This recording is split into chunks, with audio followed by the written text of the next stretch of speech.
Aaron Spencer, a 36-year-old Arkansas father, was arrested this month on one preliminary charge of first-degree murder after he shot and killed a man who was actively in the process of kidnapping his 14-year-old daughter. The internet is in the thrust of this debate. Is he a hero or a criminal?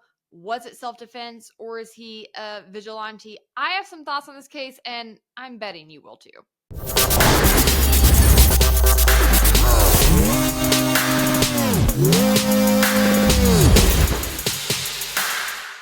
First, I'm Hannah Cox with Ace Politics. Welcome to my channel where I bring you my politically homeless takes on politics and culture daily.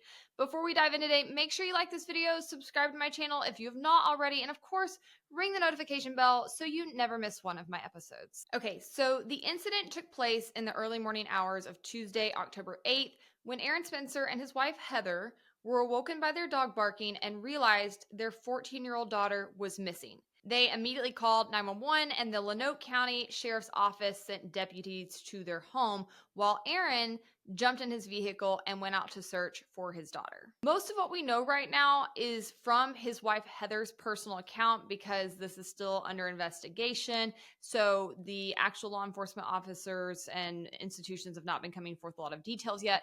But Heather wrote on her personal Facebook page, and she said, "The dog barking was unusual and it caused us to check on her," their daughter. "In that moment, we lived every parent's biggest fear as we realized our teen child was missing. We frantically searched our home and property and started calling friends, family, and 911. My husband immediately got in his truck to go blindly searching for our child." Now, somewhat unsurprisingly, if you've ever had any experience having to call the police, which I unfortunately have, Aaron found his daughter before the police even arrived, and they were then redirected to the scene of the crime where Aaron had shot and killed 67-year-old Michael Foster. Again, turning to Heather's Facebook account, she wrote, "It was by God's never-failing grace that my husband caught up with Foster, who allegedly had the minor child with him in the vehicle. A car chase ensued and then ended in collision. As soon as the predator knew my husband was behind him, he ran. The chase ended in an accident. Aaron was able to retrieve our child alive, but in the process, he was attacked and did what he had to do to protect himself and our minor child. He is now facing an outrageous murder one charge. I have no doubt our child would have not come home if my husband hadn't found her," she added, describing her husband Aaron as a military veteran and a hero. Now, I want to briefly clarify here because I know legal terms can get very confusing.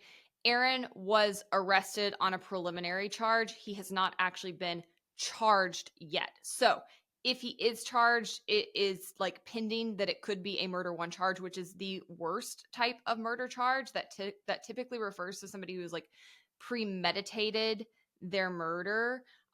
So that would be really ridiculous given the circumstances based on what we know thus far, but that is what he was arrested under. It is now up to the prosecutor's office to determine whether or not they want to charge him. They would then take those charges before a grand jury, and they would have to get that vote in order for this to all proceed. So we're in the very early phases. This happened about a week ago. It is worth noting here, though, just how much unilateral power a prosecutor has. This is something I have harped on and on about since working in criminal justice reform. Prosecutors across this country are, for the most part, elected positions, and they typically enjoy being in office with not even having a challenge the vast majority of the time.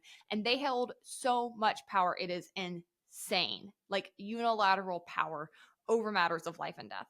There are very few checks and balances on a prosecutor's power. In fact, they enjoy absolute immunity in the context of their job. So even if they do something overtly corrupt in the course of pursuing charges against someone, they can't be held liable. It's bad. Now, that being said, this case has already gotten a tremendous amount of public coverage and outpouring of support for Aaron Spencer and his family. And I'm hopeful that that kind of public participation will put pressure on the prosecutor to not ultimately charge him. But the sad thing is, it shouldn't take becoming a national news story to get justice in these kinds of circumstances. And for too many Americans, that is the case. In a press conference, Sheriff John Staley said that it would be up to the Lenoke County Prosecuting Attorney's Office to decide whether or not to actually file charges against Spencer, but he called the case a tragic situation and said his thoughts and prayers are with all of those involved. GoFundMe's for the family have actually already been inundated with funds to the point where Heather says the platform is now actually returning people's money. And Aaron is currently out on a $150,000 bail for the time being, but the family says they need help hiring an attorney to fight these potential charges. This case caught my attention because I've actually never talked about this publicly, but we have a similar thing that happened in my family's history. So this was my grandmother's father. This would be my dad's mom's dad. They owned a farm in rural Alabama. They were quite poor. They had a lot of kids. But when my grandmother and her sisters were younger to preteen age, there was someone who basically came on their property and tried to grape them. And my great grandfather shot and killed the person. Now, the circumstances of the case are a little fuzzy to me. Obviously, this happened long before me or my dad were ever even thought. But from our family's history, we were always told that he was acting in self-defense and protecting his daughters in that circumstance. And yet he was charged, went to jail, lost the farm, lost what little he had. And it absolutely upended my grandmother's childhood. So I have always been very, very pro self-defense, very, very pro stand your ground laws for many reasons, but certainly that family history impacts my view of these kinds of cases and circumstances. You should not have to wait until someone is actively in the process of committing physical violence against you to act in self-defense. If somebody is coming on to your property, if someone has kidnapped your child, I think you have every right to act. And I think that the difference between you being allowed to do that, legally able to do that, can often be life and death, because police are rarely there when you need them. They're rarely there on time. And what I think is so interesting, given what we know about this case thus far, is that if this were a cop in hot pursuit of a 67-year-old man who had kidnapped a 14-year-old child and was running from them, and that 67-year-old was killed by police through the course of that interaction, I do not think there is any circumstance in which that cop would be charged. But a father acting in the same capacity is arrested. I think that's unjust. Again, police are often not there when you need them. And even when they are, they do not have a duty to intervene. They don't necessarily have to jump in and insert themselves and save your life or save the life of your loved ones. And as we've seen through the course of multiple cases over the past couple of years, they often don't. That's why the Second Amendment and stand your ground laws are vital when it comes to instances like this. Obviously, being a vigilante is not okay. It's not okay to take things into your own hand without first involving law enforcement. It's not okay to go looking for trouble, to go looking for revenge. But again, given what we do know about this case so far, that does not seem to be what Aaron did. In fact, the circumstantial evidence we do have seems to actually paint the opposite picture, because believe it or not, there's more to the story. This is reporting from local media, and they said, according to USA Today, the family had a no contact order in place for Foster, accusing him of stalking and raping their daughter over the summer. Foster had been arrested in July. Heather also discussed details of the prior case on her Facebook, stating, as the sheriff's office and news stations start reporting, I think a few details are super important to note. This man had a no contact order for stalking/graping our child. We absolutely called 911 during the entire event. We had no idea this man was in contact with our child again. He was awaiting 6 to 9 felonies for what he did. He was looking at the rest of his pathetic life in jail, and our daughter was the only witness. We 100% in the moment thought he had taken her to kill her. Some things we will never know, but we know that the police department afforded this predator privacy they did not give our family, including posting our home address. I'm deeply offended by the way this was handled by the county sheriff's office. I have no doubt our child would have not come home if my husband hadn't found her, she added, again describing him as a hero. Like I mentioned, the community seems to be unilaterally behind this family. I have seen so many people posting in support, not only people like me who live far away and who are coming across this case, but locals as well. In fact, it first came to my attention because I saw this account Among the Wildflowers posting about the case on Twitter, and she wrote, Aaron is a family friend of mine. I promise he is a good man. A man raped his 14-year-old daughter. He was arrested and let go on bond. He was given orders to stay away from her. She is the testimony witness. He kidnapped her. While on a call with 911, Aaron left to look for her. He found the rapist in the truck with her. He did what every good father would do, protect his child. Clearly, the legal system won't. Free Aaron Spencer. The family has been through enough. Another person responded to her and said, he's my son's best friend and one of the best men I know. And I found account after account like this in a local Arkansas group that was posting about the case. This person said, I've known Aaron for 15 years and he is one of the most selfless people I've ever met. He's a veteran and a family man. He's the kind of guy that will show up for his friends and family anytime, day or night. I'm thankful to see all of the supportive comments in here. Hopefully the county is feeling the pressure to drop all charges. Thanks to his actions, his daughter is home safe tonight. Please continue to pray and voice your support for him.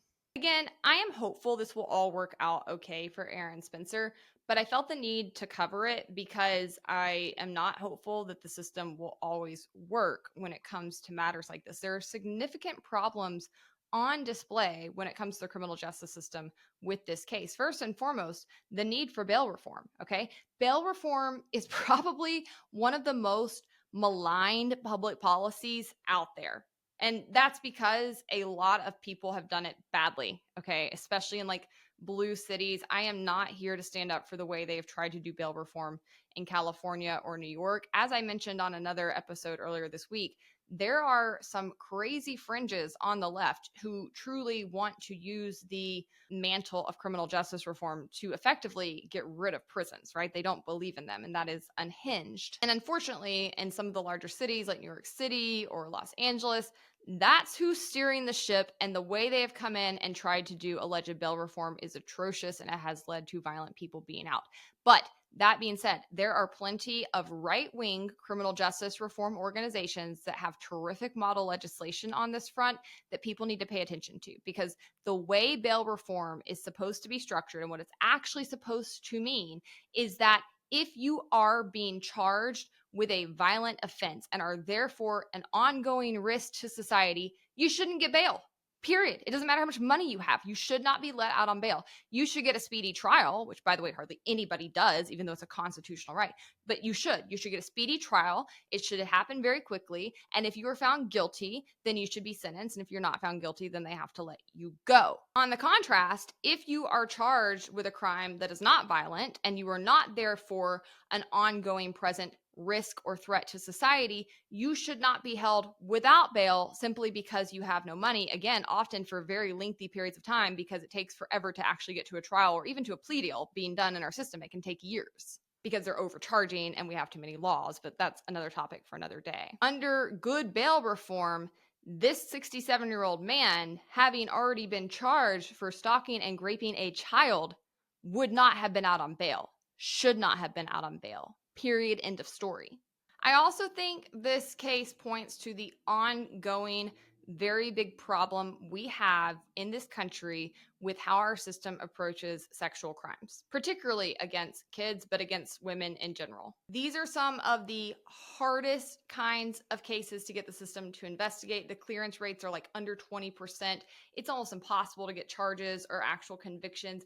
As a whole, these cases are still not taken seriously. They do not get the time or attention or resources compared to other cases. And that's because they're actually hard to prosecute. They're hard to build cases against. They require real work, whereas catching somebody with some marijuana on them, charging them, and then using civil asset forfeiture to seize their car is pretty easy. And it ends up feeding more money back into the system. So that's what we see the resources and time and attention going to versus actually clearing and solving and trying to even prevent future violent crimes. But it's not acceptable. And we've been talking about this problem, I would say, at like the national level for over a decade. We've seen some good progress on it, to be fair, but I want you to understand just how far there still is to go to get to a system that actually responds to these kinds of crimes and takes them seriously and meaningfully gets justice for victims. This is according to USA Today. They say since 2015, the U.S. Department of Justice has given out nearly $350 million in grants to 90 local and state agencies through the National Sexual Assault Kit Initiative. Officials promised the money would put rapists behind bars and give victims long-awaited answers. Instead, a USA Today investigation found cases hit the same roadblocks they did when victims first came forward. Kits left untested, haphazard or cursory reviews by police and prosecutors, and a reluctance to inform people about what happened to evidence collected from their own bodies. By the Justice Department's count, the program has led to 100,000 kits being tested and 1,500 convictions so far, nearly half from two agencies, while others have seen meager results. This is untenable. We have to pass reforms that ensure resources are actually used to solve and prevent and prosecute real crimes. Because when people can't trust the system, they will take matters back into their own hands. Again, that doesn't seem to be what Aaron did, but others will. I mean, I think most of you have probably been following that case out of Kentucky where the sheriff came in and shot the judge allegedly for similar circumstances to the ones at present in this case. At the end of the day, Aaron Spencer should never have been in a circumstance where he had to take matters in his own hand and go chase down a man who had already been charged with harming his child for kidnapping his child. And it does seem, given the circumstantial evidence around this case, that that guy's intentions were likely quite gruesome with that 14-year-old girl. While the family's GoFundMe is at capacity, they are still accepting donations through the Gun Owners of Arkansas organization if you want to contribute. And Heather has said any money raised beyond what is needed will be donated directly to the Wade Knox Children's Advocacy Center. Like I've said, it seems most people agree Aaron likely did nothing wrong based on the facts that we know right now. But if charges do move forward and you end up on the jury in Arkansas, it is very important to remember, and this is actually important to remember if you ever get jury duty, which, by the way, I would love to get jury duty. I'll never get to do it. They'll never let me on. I know too much. So I need you all to act right so I can live vicariously through you. You have to remember that you have the right as a juror to always vote for nullification instead of yes or no. They're not going to tell you that. In fact, the prosecutor's offices fight tooth and nail to ensure that the public defenders cannot tell you that either. But you always have that constitutional right. If you are ever on a jury and you are being presented with information where it seems the defendant is factually guilty, but you believe that the thing they're guilty of should not be a crime in the first place, that the law itself is unjust, you can always vote for nullification. And more people need to start doing that because there are so many unjust convictions and charges that happen in this country. And that is one meaningful way that citizens can actually stand up and fight back. All right, guys, I hope you liked the episode. Make sure to like the video, subscribe to my channel if you have not already. And if you want even more content from me, you can follow me on Instagram, Twitter, or TikTok.